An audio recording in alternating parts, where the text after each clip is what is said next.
கடவுளே இல்லை அப்படின்னு சொல்லி தமிழகத்தில் வந்து பல பேர் வந்து பிரச்சாரம் பண்ணிக்கிருக்காங்க. இந்த பிரச்சாரம் பண்ணிக்கிருக்கிற இந்த காலகட்டத்தில் திருப்பூரில் ஒரு கிராமத்தில் குட்டிச்சாத்தான் வந்துருச்சு.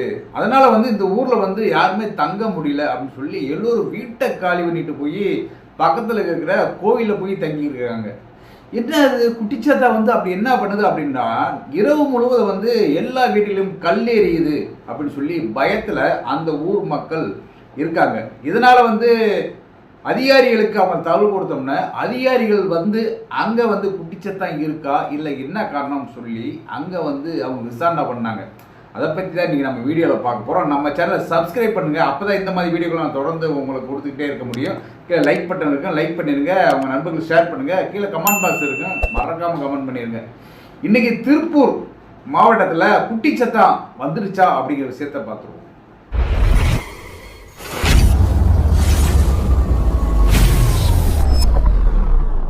திருப்பூர் மாவட்டத்தில் ஒரு சின்ன கிராமம் ஒட்டப்பாளையம் அப்படிங்கிற ஒரு ஊர். அங்கே சுமார் ஒரு 60 குடும்பம் ஒரு 70 குடும்பம் வந்து வசிக்கிற மாதிரி இருக்குது. அந்த கிராமத்தில் பெரிய பணக்காரங்க பெரிய செல்வந்தர்கள் அந்த மாதிரி இல்லாமல் எல்லோரும் வந்து ஏழைகள். ஏழைகள் அப்படிங்கிறத விட விவசாயிகள், தொழிலாளர்கள். அதாவது ஒரு ஒரு விவசாய தொழிலோ இல்லை பக்கத்து ஊருக்கு போய் வேலை பார்த்துட்டு வந்தோ இல்லை குடும்பத்தை நடத்துகிற சூழ்நிலைக்குரியவர்கள் அவங்க. அங்கே ஒரு காங்கிரீட் வீடு அப்படின்ட்டு பார்க்குறதே ஒரு அதிசயம். ஏன்னா அங்கே இருக்கிற வீடுகள் ஃபுல்லாக வந்து ஓட்டு வீடுகளாக தான் அந்த ஊர் அமைஞ்சிருக்கு. அப்படிப்பட்ட ஒரு வறுமையின் கோட்டில் தான் அந்த ஊர் வந்து வாழ்ந்துக்கிட்டு இருக்காங்க. அப்பயே தெரியும் அது ஒரு செல்பு மிக்க ஊர் இல்லை அப்படின்ட்டு. அந்த ஊரில் என்ன ஆகுதுனாக்க சுமார் ஒரு 12 நாளைக்கு முன்னாடி வந்து இரவில் ஒரு 7 மணி இருக்கு, 7லேருந்து ஒரு 12 மணி வரைக்கும் ஊரில் ஃபுல்லாக கல் எறியப்படுது. ஒவ்வொரு வீட்டு கூரையிலையும் வந்து கல் சட்டு சட்டு சட்டு சட்டு விழுகுது. எல்லோருக்கும் அதிர்ச்சி. என்ன இது, யாரோ கல் எறிகிறாங்க அப்படின்னு சொல்லி எல்லோரும் வெளியே வந்து பார்க்குறாங்க. யாருமே இல்லை. என்ன யாருமே இல்லை அப்படின்னு பார்த்துட்டு இருக்கும்போது பக்கத்து வீட்டுக்காரங்களும் வந்து எட்டி பார்க்குறாங்க. என்ன அப்படின்றாங்க, யாரோ எங்கள் வீட்டில் கல் எறிஞ்ச மாதிரி இருக்குது, எங்கள் வீட்லேயும் கல் எறிஞ்ச மாதிரி இருக்குது அப்படிங்கிறாங்க. அப்புறம் பக்கத்து தெருவில் போனால் பக்கத்து தெருவில் எங்கள் வீட்லேயும் யாரும் கல் எறிஞ்ச மாதிரி இருக்குது அப்படிங்கிறாங்க. இப்படி பார்த்தா ஊரில் இருக்கிற பல வீடுகளில் வந்து கல் எறியப்படுது. சரி, கல் ஏறிறாங்க, யார் அது, எவ்வளோ ஒருத்தையும் வேணும்னே எரிஞ்சிருக்கேன் அப்படின்னு சொல்லி போய் தெருவுக்குள்ளாக பார்க்குறாங்க. யாருமே கிடையாது. யாருமே இல்லையே, எப்படா கல் விழுந்துச்சு அப்படின்னு சொல்லி தயக்கத்திலே அன்று இரவு முடிஞ்சோன்னா மறுநாள் இரவு வருது. மறுநாள் இரவு அதே மாதிரி இரவு 7 மணிலேருந்து 12 மணி வரைக்கும் ஒவ்வொரு வீட்டு கூரையிலும் கல் எறியப்படுது. என்னடா அது, மறுபடியும் நேற்று தான் வந்து கல் எறிஞ்சாங்க, மறுபடியும் வந்து கல் எறிகிறாங்க, யாரா எறியுதுன்னு சொல்லி எல்லோரும் வந்து வெளியே எட்டி வந்து பார்த்தா யாருமே இல்லை. அப்போ அங்கே இருக்கிற மக்களுக்குள்ள ஒரு பயம் வருது. யாரா இது எரியுறது, ஆள் இல்லை, ஆனால் எல்லா வீட்லேயும் எரியிறாங்க எப்படி சொல்லி கல்லை பார்த்தா ஒவ்வொரு கல்லும் ஒரு கல், பெரிய கல், ஒரு கல், சின்ன கல், இந்த மாதிரி விதவிதமான கல்லாக இருக்குது, ஒரே மாதிரி கல் இல்லாமல். அப்போ அவங்களுக்குள்ள ஒரு பயம் வருது. ஏன்னா இன்றைக்கி இருக்கிற ஒவ்வொரு மனிதனை வந்து ஒரு ஆன்மீகத்தில் நம்பிக்கை இருக்க, நம்ம சில பேர் அமானுஷ்யத்தின் மீது நம்பிக்கை கொண்டவங்க. அதனால ஏதோ பேய் தான் எரியுது, ஏதோ பேய் தான் வந்து இங்கே வந்து எரியுது, ஏதோ குட்டிச்சத்தா வந்துருச்சு, குட்டிச்சத்தா தான் வந்து நம்மளை உள்ள வீட்டில் வந்து கல் எரியுது அப்படின்னு சொல்லி எல்லோரும் நம்ப ஆரம்பிச்சிட்டாங்க. அப்படி நம்ப ஆரம்பித்த உடனே என்ன ஆகுதுனாக்கா எல்லோரும் தூக்கம் போயிடுது. ஏன்னா இரவு நடக்குதா, இரவு நடந்தோம்னா விடிய தூக்கம் இல்லை.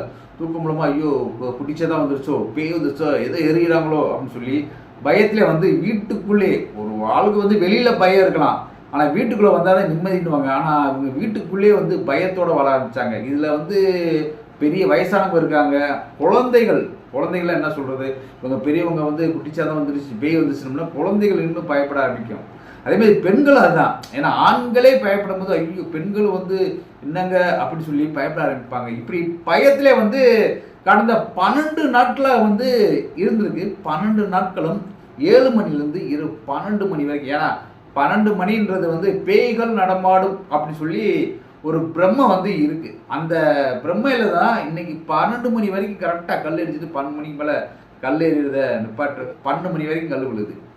இப்போ வந்து என்னன்னா நம்புறவங்க பயத்தில் என்ன செய்யறதுன்னு தெரியாமல் அந்த 12 நாட்களும் பக்கத்தில் இருக்கிற அவங்க கோயிலில் போய் தங்க ஆரம்பிச்சிட்டாங்க. வீட்டில் இருக்க தான் பயமாக இருக்குது, வீட்டில் இருந்தால் கல் எறிகிறாங்க, அதனால் நம்ம போய் கோயிலில் போய் தங்கிறோம்னு சொல்லி கோயிலில் போய் தங்க ஆரம்பித்தாங்க. அதே மாதிரி அங்கே இருக்கிற இளைஞர்கள் என்ன பண்ணாங்கன்னா இரவு முழுவதும் வந்து ஒவ்வொரு தெருவாக போய் யாரா கல் எறியுதுன்னு போய் பார்க்குறாங்க. ஆனால் யாருமே கல் எறியதே தெரியல.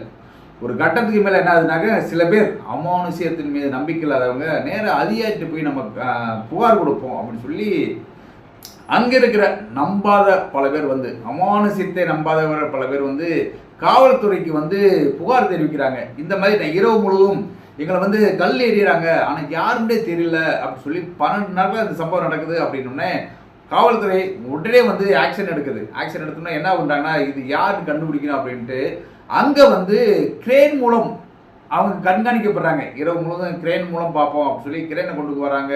மேலே ட்ரோன் கேமரா பார்த்தீங்களா, ட்ரோன் கேமரா கொண்டு வராங்க. ஒவ்வொரு தெருவிலையும் வந்து சிசிடிவி கேமரா வர வைக்கிறாங்க. மின் விளக்குகள், உயர்தர மின் விளக்குகள் வச்சுருக்காங்க. இந்த மாதிரி அந்த கிராமம், அதாவது ஒரு 70 பேர் வசிக்கிற அந்த கிராமத்தில் இவ்வளோ வேலைகள் பார்த்து ட்ரோன் மூலம் வந்து கண்காணிக்கிறாங்க. ஆனால் கண்காணிச்சா எந்த விதமான குட்டிச்சாத்தானும் வரல, அந்த கல் எரியும் நபரும் வரல. ஆனால் இதுக்கு முன்னாடி நடந்த சம்பவம் அப்படின்னா இப்படி அதிகாரிகள் வரப்போகிறாங்க அப்படி தெரிஞ்ச உடனே 7 மணிக்கு கல்லெறியும் அந்த குட்டிச்சாத்தான் 4 மணிக்கு கல்லெறி ஆரம்பிச்சிருச்சு. அப்போ மக்கள் பட்ட பகல் 4 மணி, மாலை 4 மணிக்கே வந்து கல் ஏறி ஆரம்பிச்சிருச்சு. என்னடா கல் ஏறிடுது 4 மணிக்கு, எப்பயும் 7 மணிக்கு மேலே தானே 12 மணி வரைக்கும் தானே எரியும் அப்படின்னு பார்த்தா அன்னைக்கு வந்து காவல்துறை அதிகாரிகள் இத்தனை ஸ்பெஷலிஸ்ட் பண்ண போகிறாங்க, இத்தனை விஷயங்கள் பண்ண போகிறாங்கன்னு தெரிஞ்சு 4 மணிக்கு எரிஞ்சா அது குட்டிச்சாத்தானா அப்படிங்கிற கேள்வி வந்துடுதுல. ஏன்னா இதை ரமணா படத்தில் சொல்லுவாங்க, எப்பயும் வந்து 8 மணிக்கு கொலை பண்ணக்கூடியவே கொஞ்சம் முன்னாடியே கொலை பண்ணிட்டேன், அப்போ அவனை நெருங்கிட்டோம், அதனால் பயம் வந்துடுச்சு அப்படிங்கிற மாதிரி இன்னைக்கு இவ்வளோ அதிகாரிகள் வந்துட்டாங்க. இவ்வளோ சிசிடிவி கேமரா வந்துருச்சு, ட்ரோன் கேமரா வந்துருச்சு, லைட்லாம் போட்டிருக்காங்க, கிரெயின் வந்து பார்த்துக்கிட்டு அந்த கல்லெறியும் நபருக்கு பயம் வந்துருச்சுன்னு சொல்லலாம். பயம் வந்தாலும் அவனுடைய அந்த ஒரு விஷயத்தை பண்ணணும் அப்படிங்கிறத முன்கூட்டியே பண்ணுறேன் 4 மணிக்கு. அப்போ இங்கே வந்து பண்ணுவது அப்படின்னா குட்டிச்சாத்தான் இல்லை அப்படிங்கிற ஒரு நம்பிக்கை கண்டிப்பாக வந்தாங்க. ஏன்னா குட்டிச்சாத்தானாக்க இத்தனை பேர் வந்தாலும் ஒரு மறைமுகமாக அமானுஷ்யமாக நான் கல் எறிவேன் அப்படி கல் எறிஞ்சிருந்தா அது வந்து ஒரு அமானுஷ்யமான வேலை. ஆனால் இங்கே 4 மணிக்கு எரிஞ்சா கண்டிப்பாக வந்து அது ஒரு மனிதனுடைய வேலையாக தான் இருக்கும். சரி, மனிதன் ஏன்பா எரியணும் அப்படின்னு பார்த்தா இது வெளி ஊர்லேருந்து வந்து எரியும் மனிதனாகவே இருக்க முடியாது. அந்த ஊரில் இருக்கிற ஒரு நபராக தான் இருக்கணும். ஒரு நபராக இருக்கலாம், 2 நபராக இருக்கலாம், 3 நபராக இருக்கலாம், கூட்டா சேர்ந்தோட பண்ணலாம். ஏன் பண்ணுறாங்க அப்படின்னு பார்த்தா சில பேர் வந்து காமெடிக்காக பண்ணுவாங்க. அங்கே இருக்கிறவங்களை வந்து மிரட்டணும், அதாவது ஊரில் இருக்கிறவங்கள ஃபுல்லாக மிரட்டணும் அப்படிங்கிற ஒரு மன ரீதியில் பாதிக்கப்பட்டவங்களாக இருப்பாங்க. அடுத்தவங்க துன்பப்படணும், அடுத்தவங்க கஷ்டப்படணும், ஊரில் இருக்கிற பல பேர் வந்து கஷ்டப்படணும், அதை பார்த்து நம்ம ரசிக்கணும் அப்படிங்கிற மாதிரி ஒரு எண்ணத்தில் பண்ணலாம். இல்லை சில பேர் வந்து அந்த ஊரை காலி பண்ணணும், இந்த ஊரில் யாருமே இருக்கக்கூடாது அப்படின்னு சொல்லி மிரட்டி ஊரை காலி பண்ண விட்டுருவோம், அந்த இடத்த நம்ம கைப்பற்றுவோம் அப்படிங்கிற மாதிரியோட இருக்கலாம். இதே சம்பவம் ஒரு 2 வருஷத்துக்கு முன்னாடி நடந்திருக்கு. அதே ஊரில் 2 வருஷத்துக்கு முன்னாடி என்ன பண்ணுறதுன்னா ஒரு வீட்டாளருக்கு மேலே அதுவும் ஓட்டு வீடு தான் தொடர்ந்து 1 மாதமாக வந்து கல் எரியப்பட்டிருக்கு. சராமரியாக கல் எரிஞ்சிருக்கு அந்த வீட்டில். அவங்களுக்கு ஏதோ பண்ணி பார்த்துருக்காங்க, எங்கேயோ கம்ப்ளைண்ட் பண்ணி பார்த்துருக்காங்க, ஒன்றும் முடியாமல் போனோம்னா சரி எனக்கு இந்த ஊர் வேணாம், இந்த வீடு வேணாம்னு சொல்லி அந்த வீட்டையே காலி பண்ண போன சம்பவம் வந்து அதே ஊரில் நடந்திருக்கு. மறுபடியும் அதே மாதிரி மறுபடியும் ஊருக்கே நடந்திருக்கு. இது கண்டிப்பாக வந்து ஒரு மனிதனால தான் பண்ண முடியும். அதனால் என்ன ஆகுதுனாக்க இது யார் பண்ணியிருப்பாங்க அப்படின்னு சொல்லி யாருமே அங்கே இருக்கிறவங்க மக்களாலே சொல்ல முடியல. ஏன்னா இவன் தான் பண்ணியிருப்பேன் அப்படி. அவன் அந்த ஊரில் அந்த மக்களோட மக்களாக வாழ்ந்து கொண்டு இருப்பவன், அந்த மக்களோடு சேர்ந்து அவனும் அந்த காவல்துறை அதிகாரிகள் வரதையும் அந்த ட்ரோன் கேமரா சுற்றுறையும் பார்த்து கொண்டு இருப்பவன் தான் அந்த விஷயத்தை செய்யக்கூடியவனாக இருப்பான். கண்டிப்பாக ஒரு சின்ன மனநலம் பாதிக்கப்பட்டவன், அதாவது ஊர் கஷ்டப்படுறத பார்த்து சந்தோஷப்படுவனாக இருக்கான். இல்லை அந்த ஊருக்கு பயமுறுத்தி ஊரை காலி பண்ண விடுவோம், அந்த இடத்த நம்ம அபகரிச்சுக்கிடுவோம் அப்படிங்கிற ஒரு காரணமாக இருக்கலாம். இல்லை அந்த ஊர் மேல் அந்த மக்கள் மீது இருக்கிற பகையாக இருக்கலாம். ஏன்னா பாதிக்கப்பட்டிருக்கணும் அந்த ஊர்னால அந்த மக்களால் ஒருத்தர் பாதிக்கப்பட்டுதேன்னு வச்சுங்க, அவனுடைய வன்மத்தை வந்து எப்படியாச்சும் பண்ணணும், பழி வாங்கணும். அந்த ஊரை நம்மளை இந்த அளவு நம்மளை கெடுதல் பண்ணியிருக்க, அதனால் அந்த ஊரவே பழி வாங்கணும் அப்படிங்கிற ஒரு எண்ணத்தில் கூட அந்த சம்பவம் நடந்திருக்கும். ஆக மொத்தம் இங்கே இந்த திருப்பூரில் ஒட்டப்பாளையத்தில் நடக்கிற விஷயம் குட்டிச்சாத்தானும் கிடையாது, பேயும் கிடையாது. ஒரு நபரோ இல்லை 2 நபரோ இல்லை 3 நபரோ மனிதனால் மட்டுமே இந்த சம்பவம் நடக்குது. ஏன்னா நம்ம வந்து பேய் அப்படின்னாலே வந்து உருவம் இல்லாதது, அதுக்கு வந்து உடம்பே கிடையாது. உடம்பே கிடையாமல் ஒரு கல்லை எடுத்து எரியுது அப்படிங்கிறது வந்து நடக்காத விஷயம். அதனால் மனிதனால் ஒரு உடல் இருக்கிற ஒரு மனிதனால் மட்டும்தான் அந்த கல்லை எடுத்து எரிய முடியும்.